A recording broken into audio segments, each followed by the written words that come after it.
আসসালামু আলাইকুম বন্ধুরা, সবাই কেমন আছেন? আশা করি খুব ভালো আছেন। আল্লাহর অশেষ রহমতে আলহামদুলিল্লাহ আমিও খুব ভালো আছি। আজকে জুমার দিন যেহেতু, তো জুমার নামাজ পড়ে বিকেল বেলায় আসলাম ঘুরতে। একটা নিরিবিলি সুন্দর পরিবেশে, ন্যাচারাল পরিবেশে বেড়াতে আসছি। দেখতেছেন আমার পিছনে সুন্দর গাছপালা। তো ওই যে খেজুর গাছটা সুন্দর দেখা যাচ্ছে গ্রামের। তো চারিপাশে কলা গাছ সেই দেখতে, তাই এই পাশে দেখতেছেন একটা তাল গাছ ছোট।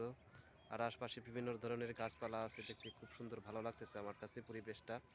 যদিও বিকেলবেলা, এই পাশে দেখতেছেন আমার পিছনে যে একটা সুন্দর মসজিদ, মসজিদের যে দুটা মিনারগুলো দেখা যাচ্ছে এখান থেকে, যদিও অনেক দূরে দেখা যাচ্ছে। তো ইনশাল্লাহ আমার কাছে সর্বোপরি ন্যাচারাল পরিবেশটা খুবই ভালো লাগতেছে। তো আপনাদের কাছে কেমন লাগতেছে? তো কাইন্ডলি করে জানাবেন, কমেন্ট করে জানাবেন যদি ভালো লাগে। যার যেরকম লাগে কাইন্ডলি তা কমেন্ট করে জানাবেন। তো সবাই ভালো থাকবেন আর সুস্থ থাকবেন। আর আমাদের এই চ্যানেলটা যে যারা নতুন দেখতেছেন তারা কাইন্ডলি সাবস্ক্রাইব করে দিবেন। ভালো থাকেন। আল্লাহ হাফেজ। আসসালামু আলাইকুম।